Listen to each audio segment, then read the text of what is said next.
It's Kayla Estrada, abay the beast mode dahil sa mga balitang kumakalat at video nila ni Daniel Padilla. Ang lahat ng yan, but before that, if you haven't subscribed yet to my YouTube channel, please don't forget to like, share, and subscribe at i-hit mo na rin ang notification bell for more showbiz updates.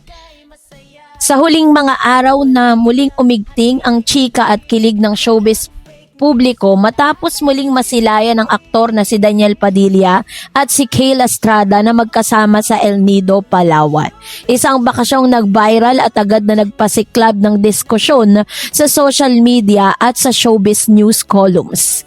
Ang Bandera Inquirer ay nagulat na ang dalaway spotted together sa El Nido, Palawan na naging dahilan para maging muling umalon ang mga haka-haka na may mas seryoso na ang kanilang relasyon kaysa noon. Ito ay hindi lamang simpleng sightings dahil maraming fans ang mabilis na nagpuna sa kanilang body language, chemistry at kung paanong tila komportable ang dalawa sa bawat isa habang magkasama sa beach destination. Maraming ring netizen at showbiz watchers ang nagpost ng mga larawan at video mula mismo sa lugar kung saan si Daniel ay nakitang tumutulong kay Kayla na nag-a-apply ng sunscreen. Isang banal na PDA moment na agad ang nagtrend at nagpadagdag pa ng espekulasyon. So si Daniel Padilla na kilala rin bilang Supreme Idol ay isa sa pinakasikat na artista sa Pilipinas. Matapos siyang bahagi ng industriya ng pelikulang telebisyon at siya ay naging bahagi ng iconic na love team na Katniel kasama si Catherine Bernardo.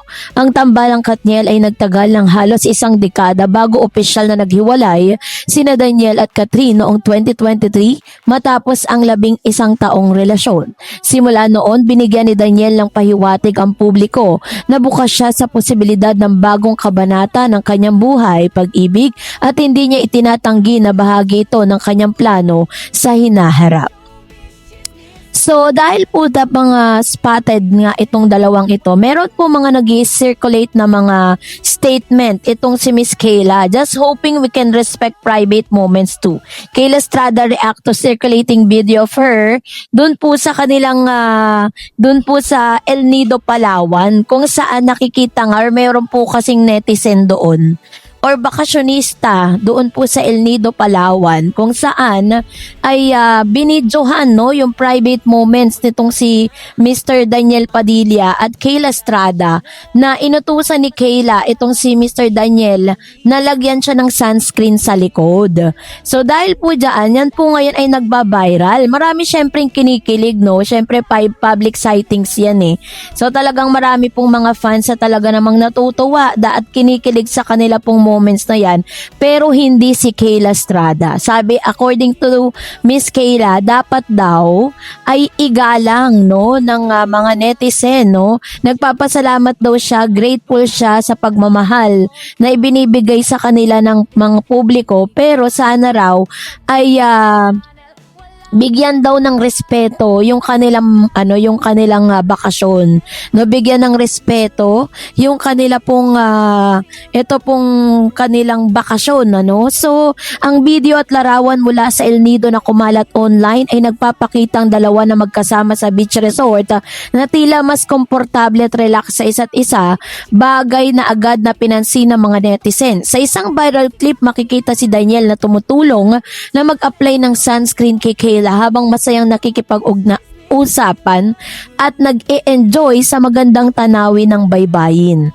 Ang mga ganitong PDA moments ay agad na nagpasiklab sa social media, lalo na sa X at sa TikTok, kung saan maraming fans na nagkomento tungkol sa kung gaano sila bagay na magkasama, pati na rin tungkol sa kanilang mga ngiti at body language. Maraming supporters ang tambalang tinatawag na Katniel, pinagsamang Kayla at Daniel, ang nagpost ng positibong reaksyon na nagsabing bagay ang dalawa at masaya silang makita sila na tila masaya at magkasama.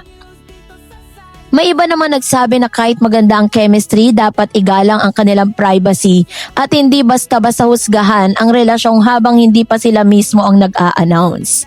So kasabay nga nito is marami po talaga ang mga, dito po yung mga nag-comment no, patungkol sa isyong ito kasi parang na-beast mode nga naman dito si Miss Kayla Estrada kasi nga pribado nga naman nila yun. Although sasabihin kasi ng maraming tao na parang parang public figure sila ginawa nila yun in public. So, talagang hindi natin kayang sawayin ang lahat ng tao kasi di naman pare-parehas ng breeding yan, 'di ba? So, meron po dito mga usapan, no, dito po sa isang sa Reddit, sabi diyan, medyo mahirap pag nasa public space.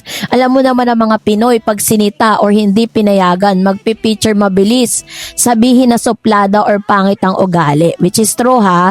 And then may sumagot po, I hope someday na magbago ang ganitong mindset kasi kahit public figure sila, it does not mean na pati private moments is pwede nang ma-access. Like it is inevitable, pero still hoping na kahit papano matuto mga tao to respect privacy.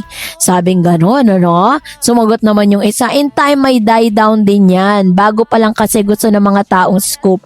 Cloud chaser. Tapos sabi pa, applicable to sa lahat ng artista. OP, hindi lang kay Kayla, kaso lang mahirap pigilan yan, part daw yan ang pagsikat nila Yes, through the rain. Kaya lang si Kayla na mention ko kasi ang dalas na lumabas ng stolen videos niya. Di ko pa rin maintindihan hanggang ngayon yung mga nangangaral about chismis sa loob ng isang chismis hub. I just said, I never posted any pics of them, so walang masama sa sinasabi ko. Totoo naman kasi, sabi niya. Hindi na nagmukhang bakasyon ng ganap, mas okay pa if magpa-picture na lang sila at wag na lang yung ganyan, lahat ng galaw record, sige record, sabi niya nun. That's impossible na celebrity shot, jumowa ng sikat na may kultong fans. Sabi niya, honesty, agree ako sa video privacy. But for me, mas bothered ako na kinuha yung as evidence to debunk the pregnancy chismis. Very saysang lang ang galawan. I hope she's ready kasi it's only going to get worse before it gets better. Mas mabuti na lang din siguro yung panay sightings nila para mabilis masawa ang public sa kanila. So agree naman, pero at the same time nakakatawa din yung fan si Kayla, lol, hindi sanay. Sorry naman te, Jumowa, idol mo ng superstar at number 1 na may para social kulto and obsessed fans na kahit sa airport, immigration o sa harap ng bahay niya ay bumili lang ng kape, may video si Daniel. Kung si Kayla mag-isa, wala naman yan kulitin mo na lang siya sa DM na bakit yan pa ginawa. Kasi mukhang bothered ka palagi, lol. Nahiya ako sa diretsuhin, ayaw mo kay DJ, haha. Si Kayla by now, dapat aware na siya sa lahat ng galaw ng jowa niya. May video and pics kaya nadadamay siya dahil yaan mo kung iba na jowa niyan, hindi naman ganitong reaction ng tao, which is true naman, 'di ba? Kasi parang nung ginawa niya si Mr. Daniel Padilla, kailangan ready siya sa mga ganitong bagay kasi ito yung ito yung mundo ni Daniel Padilla. Tama na may sinasabi ng ilang mga netizen na kung hindi si Daniel Padilla naging jowa ni Kayla, wala siyang ganitong mga sinasabing binibidyohan siya every now and then, 'di ba? So, yun lang, parang medyo ang cringe lang na parang hindi sila makagalaw freely kasi feeling po nila laging may kamerang nakatutok sa kanila. So that's it for today. For more videos and updates, please don't forget to like and subscribe, and please don't forget to follow my Facebook page, Dar Eds TV, and Dar Eds channel. God bless everyone.